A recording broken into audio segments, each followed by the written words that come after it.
Para rawuh sedaya ingkang minulya, perlu kula aturaken bilih njaga kesalafan niku penting sanget. Amargi napa para rawuh? Ngeten, sejak tahun 1923 1924 dateng Arab, dateng Hijaz menika kedadosan pemberontakan oleh kaum Wahabi. Keranten kaum Wahabi menika disokong Inggris Prancis, akhiripun menang. Amir yang ketika itu dari kalangan ahlu sunnah nggih menika saking gubernuran Turki Utsmani Syarif Hussein kalah, Wahabi menang. Nah, Wahabi bersekongkol kalih Alu Saud yang memang sokongan Inggris Prancis. Sing perlu kula critakaken para rawuh, sak mantune Wahabi menang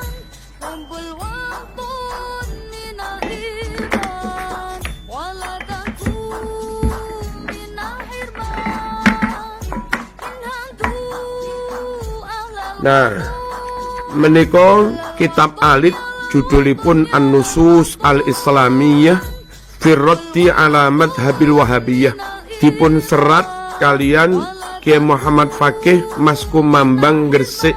Piyambakipun kala rumiyin dados rais awal zaman Mbah Hasyim As'ari dados rais akbar. Nah, kitab menika dipun takrit kalian Mbah Maimun Zubair, ugi dipun takrit kalian Dr. Hussein Alwani, Mufti Australia. Lan lintu-lintunipun halaman 12 ngantos halaman 51. Teng buku niki pun dipun critakaken perihal tentang pemberontakan Wahabi.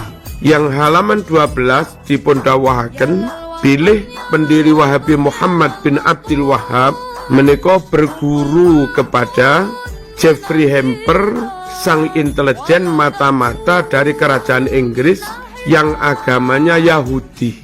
Wong jenenge Yahudi senajan apal Quran niate mesti ngerusak. Mereka nggak akan rela kalau Islam niki berkembang. Walan tardha ankal yahudu walan nasara hatta tattabi'a millatahum. Wahabi didirikan oleh Muhammad bin Abdul Wahhab, piyambake berguru kepada orang Yahudi.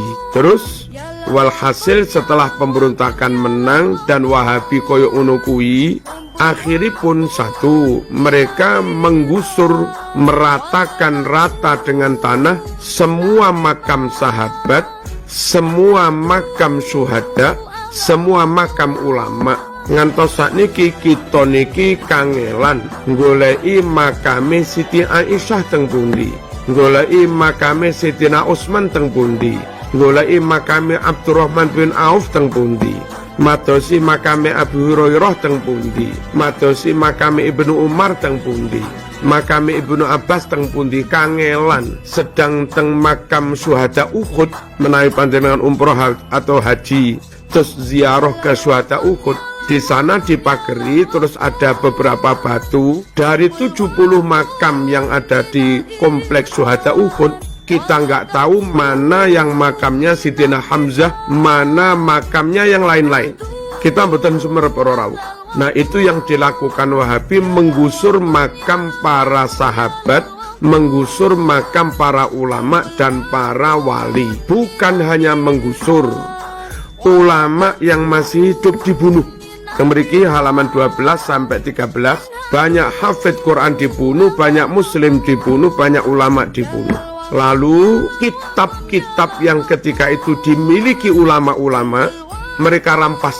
Hasil dari perampasan itu memiliki didawuhne ada ribuan naskah Bukhari, ada ribuan naskah Sahih Muslim, ada ribuan naskah kitab yang lain, tafsir, usul fikih dan yang lain-lain. Nah, kitab asli miliknya ulama ahlu sunnah wal jamaah itu dirampas, lalu dikumpulkan di lapangan, keterangin, sebagian yang lain dimusnahkan. Kemudian setelah kitab-kitab asli milik ulama itu dirampas, dimusnahkan, mereka kaum Wahabi ngeten niki, ya niki tak cekel niki, mereka menerbitkan, mencetak Sahih Bukhari seperti yang saya miliki ini. Cuman kudu percaya kali kulo, sebab kulo niki alumni Muhammad bin Saud juga. Saya alumni Jami'atil Imam Muhammad bin Saud. mereka mencetak Sahih Bukhari dan sudah banyak hadis dihilangkan. Beberapa kalimat dirubah. Begitu juga Sahih Muslim dan yang lain-lain. Nah, kesimpulannya, Wahabi membahayakan, merusak Islam. Dari pendirinya Wahabi yang berguru kepada Jeffrey Hamper Yahudi, dari situ ada proyek ingin merusak Islam dari dalam. Lalu berontak, bersekongkol dengan Inggris Prancis penjajah. Nyata kalau itu merusak Islam. Lalu setelah menang, makam ulama, makam syuhada, makam sahabat digusur. Itu menghilangkan bukti sejarah, itu menghilangkan situs sejarah, itu menghilangkan artefak yang itu penting dalam pembuktian sejarah. Itu juga merusak Islam. Lalu membunuh para ulama hafidz Quran, itu juga merusak Islam. Lalu kitab-kitab dirampas, dimusnahkan, itu merusak Islam. Dan setelah kitab dimusnahkan, diterbitkan kitab Sahih Bukhari baru yang sudah dikurang-kurangi, itu juga merusak Islam. Untungnya para rawuh, untungnya banyak santri-santri semacam Mbah Hasyim Asy'ari. Saya yakin kalau dari Banyuwangi mungkin juga Mbah Syafaat, utawi abai Mbah Syafaat, mungkin juga Mbah Manan. Terus kalau dari Blitar Mbah Yeriduan, kalau dari Jogja Mbah Munawir, kalau dari Gresik itu tadi Mbah Muhammad Fakih, kalau dari Jombang Mbah Hasyim Bawa, Mbah Bisri, terus dari Sarang Mbah Zubair, abai Mbah Maimun, dan banyak santri yang ketika itu mondok teng Mekah, ngerti Arab ada pemberontakan ngoten niku, santri-santri niku segera pulang ke Indonesia.